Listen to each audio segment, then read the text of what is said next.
ओम शांति। 13 जनवरी साकार मुरली।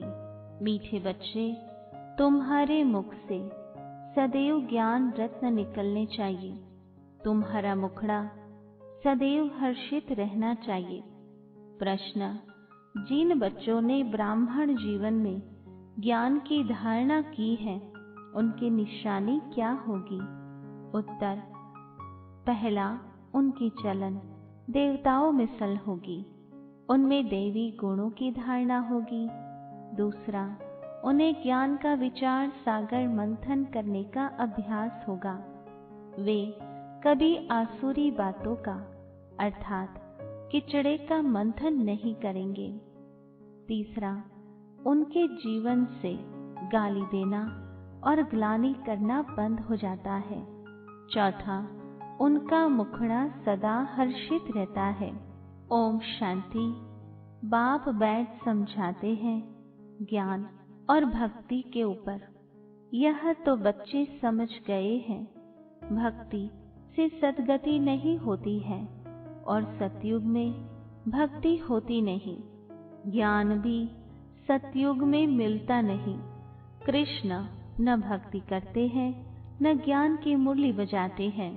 मुरली माना ही ज्ञान देना। गायन भी है ना, मुरली में जादू तो जरूर कोई जादू होगा ना। सिर्फ मुरली बजाना वह तो कॉमन फकीर लोग भी बजाते हैं। इस मुरली में ज्ञान का जादू है।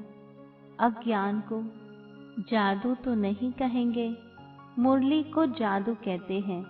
मनुष्य से देवता बनते हैं ज्ञान से। जब सतयुग है तो इस ज्ञान का वर्षा है, वहाँ भक्ति होती नहीं। भक्ति होती है द्वापर से, जबकि देवता से मनुष्य बन जाते हैं। मनुष्यों को विकारी, देवताओं को निर्विकारी कहा जाता है। देवताओं की सृष्टि को पवित्र दुनिया कहा जाता है। अभी तुम देवता बन रहे हो। ज्ञान किसको कहा जाता है? एक तो स्वयं की व बाप की पहचान और फिर सृष्टि के आदि मध्य अंत की नॉलेज को ज्ञान कहा जाता है। ज्ञान से होती है सद्गति, फिर भक्ति शुरू होती है तो उतरती कला कहा जाता है, क्योंकि भक्ति को रात, ज्ञान को दिन कहा जाता है। यह तो कोई के भी बुद्धि में बैठ सकता है, परंतु देवी गुण धारण नहीं करते हैं। देवी गुण हो तो समझा जाए ज्ञान की धारणा है। ज्ञान की धारणा वालों की चलन देवता मिसल होती है। कम धारणा वाले की चलन मिक्स रहती है। धारणा नहीं तो गोया वह बच्चे ही नहीं। मनुष्य बाप की कितनी ग्लानि करते हैं। ब्राह्मण कुल में आते हैं तो गाली देना, ग्लानि करना बंद हो जाता है। तुमको ज्ञान मिलता है, उस पर अपना विचार सागर मंथन करने से अमृत मिलेगा। विचार सागर मंथन ही नहीं करते तो बाकी क्या मंथन होगा? आसुरी विचार, उनसे किचड़ा ही निकलेगा। अभी तुम ईश्वरीय स्टूडेंट हो, जानते हो मनुष्य से देवता बनने की पढ़ाई पढ़ रहे हैं। देवताएं यह पढ़ाई नहीं पढ़ाएंगे। देवताओं को कभी ज्ञान का सागर नहीं कहा जाता है। ज्ञान का सागर तो एक को ही कहा जाता है। देवी गुण भी ज्ञान से धारण होते हैं। यह ज्ञान जो तुम बच्चों को अभी मिलता है वह सतयुग में नहीं होता। इन देवताओं में देवी गुण है, तुम महिमा भी करते हो, सर्व गुण संपन्न। तो अभी तुमको ऐसा बनना है। अपने से पूछना चाहिए, हमारे में सब देवी गुण है या कोई आसुरी अवगुण है? अगर आसुरी अवगुण है तो उनको निकाल देना चाहिए, तब ही देवता कहेंगे। नहीं तो कम दर्जा पा लेंगे। अभी तुम बच्चे देवी गुण धारण करते हो, बहुत अच्छी अच्छी बातें सुनाते हो। इनको ही कहा जाता है पुरुषोत्तम संगम युग। जबकि तुम पुरुषोत्तम बन रहे हो तो वातावरण भी बहुत अच्छा होना चाहिए। मुख से कोई भी छीछी बात न निकले, नहीं तो कहा जाएगा यह कम दर्जे का है। बोलचाल और वातावरण से झट पता पड़ जाता है। तुम्हारा मुखड़ा सदैव हर्षित होना चाहिए, नहीं तो उनमें ज्ञान नहीं कहा जाएगा। मुख से सदैव रत्न निकले। यह लक्ष्मी नारायण देखो कितने हर्षित मुख हैं। इन्हों की आत्मा ने ज्ञान रत्न धारण किए थे। मुख से सदैव ज्ञान रत्न निकलते हैं।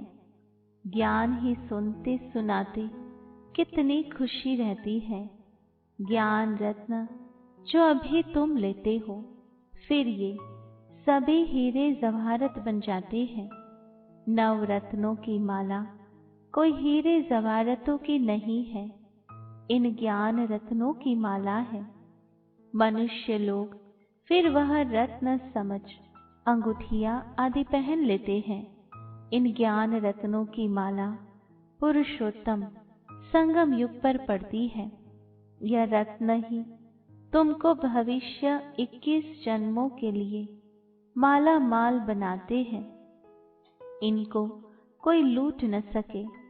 यहाँ तुम यह हीरे जवाहरत पहनो तो झट कोई लूट ले जाए, तो अपने को बहुत बहुत समझदार बनाना है।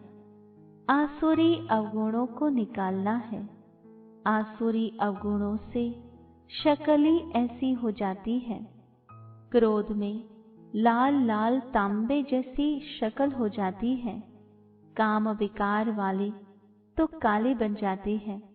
तो बच्चों को हर बात में विचार सागर मंथन करना चाहिए। यह पढ़ाई है ही बहुत धन पाने की। वह पढ़ाई कोई रत्न थोड़ी है। हाँ, नॉलेज पढ़कर बड़ा पोजीशन पा लेते हैं तो पढ़ाई काम आई, न कि पैसा। पढ़ाई ही धन है। वह है हद का धन, फिर यह है बेहद का धन। है दोनों पढ़ाई। अभी तुम समझते हो बाप हमको पढ़ाकर विश्व का मालिक बना देते हैं। वह आधा कल्प क्षण भंगुर की पढ़ाई है एक जन्म के लिए, फिर दूसरे जन्म में नए सिर पढ़ना पड़े। वहाँ धन के लिए पढ़ाई की दरकार नहीं। वहाँ तो अभी के पुरुषार्थ से अकीचार अथाह धन मिल जाता है। धन अविनाशी बन जाता है। देवताओं के पास धन बहुत था, फिर जब भक्ति मार्ग अर्थात रावण राज्य में आए तो कितना था, कितने मंदिर बनाए हुए हैं। फिर आकर मुसलमानों आदि ने धन लूटा, कितने धनवान थे। आज की पढ़ाई से इतना धनवान कोई बन नहीं सकेंगे। तुम अभी जानते हो हम इतनी ऊंची पढ़ाई पढ़ते हैं जिससे ये देवी देवता बनते हैं। तो पढ़ाई से देखो मनुष्य क्या बन जाते हैं, गरीब से साहूकार। अभी भारत भी कितना गरीब है। साहूकारों को तो फुर्सत ही नहीं है। अपना अहंकार रहता है, मैं फलाना हूँ। इसमें अहंकार आदि मिट जाना चाहिए। हम आत्मा है। आत्मा के पास तो धन दौलत हीरे जवाहरत आदि कुछ भी नहीं है। बाप भी कहते हैं देह सहित सब संबंध छोड़ो। आत्मा शरीर छोड़ती है तो साहूकारी आदि सब खत्म हो जाती है। जब नए सिर पढ़कर फिर धन कमावे, या तो दान पुण्य अच्छा किया हो तो साहूकार के घर जन्म लेंगे। कहते हैं ना, पास्ट के कर्मों का फल है। नॉलेज का दान किया होगा, वह कॉलेज, धर्मशाला आदि बनाई है तो उसका फल मिलता है, परंतु अल्पकाल के लिए। ये दान पुण्य भी यहाँ किया जाता है, सतयुग में नहीं किया जाता है। सतयुग में अच्छे ही कर्म होते हैं, क्योंकि अभी का वर्षा मिला हुआ है। वहाँ कोई का भी विकर्म होता नहीं, क्योंकि रावण ही नहीं है। गरीबों का भी विकर्म नहीं बनेगा। यहाँ तो साहूकारों के भी विकर्म बनते हैं, तब तो यह बीमारियां आदि दुख होते हैं। वहाँ विकार में जाते ही नहीं, तो विकर्म कैसे बनेंगे? सारा मदार है कर्मों पर। यह माया रावण का राज्य है, जो मनुष्य विकारी बन जाते हैं। बाप आकर पढ़ाते हैं निर्विकारी बनाने लिए। बाप निर्विकारी बनाते हैं, माया फिर विकारी बना देती है। राम वंशी और रावण वंशी की युद्ध चलती है। तुम बाप के बच्चे हो, यह रावण के बच्चे हैं। कितने अच्छे अच्छे बच्चे माया से हार खा लेते हैं। माया बड़ी प्रबल है, फिर भी उम्मीद रखते हैं। अधम से अधम बिल्कुल पतित का भी उद्धार करना होता है ना। बाप को तो सारे विश्व का उद्धार करना होता है। बहुत गिरते हैं, एकदम चट खाते में अधम से अधम बन जाते हैं। ऐसे का भी बाप उद्धार करते हैं। अधम तो सब है रावण राज्य में, परंतु बाप बचाते हैं। फिर भी गिरते रहते हैं तो बहुत अधम बन जाते हैं। उनका फिर इतना चढ़ना नहीं होता है। वह अधमपना अंदर खाता रहता है। जैसे तुम कहते हो, अंतकाल जो स्त्री से मिले उनकी बुद्धि में वह अधमपना ही आता रहेगा। तो बाप बैठ बच्चों को समझाते हैं, कल्प कल्प तुम ही देवता बनते हो। जानवर बनेंगे क्या? मनुष्य ही बनते हैं और समझते हैं। इन लक्ष्मी नारायण को भी नाक कान आदि है, मनुष्य है ना, परंतु देवी गुणों वाले, इसलिए इनको देवता कहा जाता है। यह ऐसा सुंदर देवता कैसे बनते हैं, फिर कैसे गिरते हैं? इस चक्र का तुमको मालूम पड़ गया है। जो विचार सागर मंथन करते होंगे उनको धारणा भी अच्छी होगी। विचार सागर मंथन ही नहीं करते तो बुद्धू बन पड़ते हैं। मुरली चलाने वाले का विचार सागर मंथन चलता रहेगा। इस टॉपिक पर यह समझाना है। ऑटोमेटिकली विचार सागर मंथन चलता है। फलाने आने वाले हैं, उन्हों को भी उल्लास से समझाएंगे। हो सकता है कुछ समझ जाए, भाग्य पर है। कोई झट निश्चय करेंगे, कोई नहीं करेंगे। उम्मीद रखी जाती है, अभी नहीं तो आगे चलकर समझेंगे जरूर। उम्मीद रखनी चाहिए ना। उम्मीद रखना माना सर्विस का शौक है, थकना नहीं है। भल कोई पढ़कर फिर अधम बना है, आता है तो जरूर उनको विजिटिंग रूम में बिठाएंगे। वह कहेंगे चले जाओ। जरूर पूछेंगे इतने दिन क्यों नहीं आए? कहेंगे माया से हार खा ली। ऐसे ढेर आते हैं। समझते हैं ज्ञान बहुत अच्छा था, परंतु माया ने हरा दिया। स्मृति तो रहती है ना। भक्ति में तो हारने और जीतने की बात ही नहीं रहती। यह नॉलेज धारण करने की है। अभी तुम बाप द्वारा सच्ची गीता सुनते हो, जिससे देवता बन जाते। बिगर ब्राह्मण बने देवता बन नहीं सकते। क्रिश्चियन, पारसी, मुसलमानों में ब्राह्मण होते ही नहीं। यह सब बातें अभी तुम समझते हो। तुम जानते हो अल्फ को याद करना है। अल्फ को याद करने से ही बादशाही मिलती है। जब भी तुमको कोई मिले बोलो अलफ अल्लाह को याद करो। अलफ को ही उच्च कहा जाता है। अंगुली से अलफ का इशारा करते हैं ना। अलफ को एक भी कहा जाता है। एक ही भगवान है, बाकी तो सब है बच्चे। बाप तो सदैव अलफ ही रहते हैं। बादशाही करते नहीं, ज्ञान भी देते हैं, अपना बच्चा भी बनाते हैं। तो बच्चों को कितनी खुशी में रहना चाहिए।